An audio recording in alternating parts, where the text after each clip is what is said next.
क्या आपने कभी सुना है कि भगवान खुद अपने भक्त के इंतजार में खड़े रहे? आज की ये सच्ची कथा हमें बताती है कि ईश्वर के लिए सबसे बड़ी पूजा क्या होती है।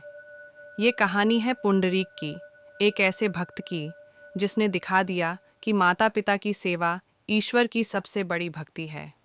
बहुत समय पहले की बात है। महाराष्ट्र के एक छोटे से गांव में पुंडरीक नाम का एक युवक रहता था। शुरू में पुंडरीक एक सामान्य इंसान था।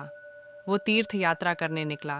काशी, प्रयाग, द्वारका सब घूमता रहा, लेकिन मन को शांति नहीं मिली। एक दिन रास्ते में वो एक आश्रम पहुंचा। वहां उसने देखा कि कुछ साधु अपने बूढ़े माता पिता की सेवा कर रहे थे, अपने हाथों से भोजन करा रहे थे। पुंडरीक के मन में कुछ चुभ गया। उसे अपने माता पिता की याद आई, जो घर पर बूढ़े और अशक्त थे। वो तुरंत घर लौट आया और अपने माता पिता की तन मन धन से सेवा करने लगा। अब उसका हर दिन, हर क्षण बस माता पिता की सेवा में ही बीतने लगा।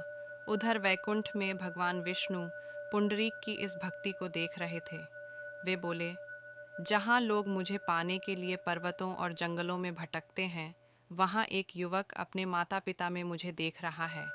भगवान विष्णु लक्ष्मी जी के साथ खुद पुंडरीक के घर पहुँच गए। भगवान ने दरवाज़ा खटखटाया। अंदर से पुंडरीक की आवाज़ आई। कौन है?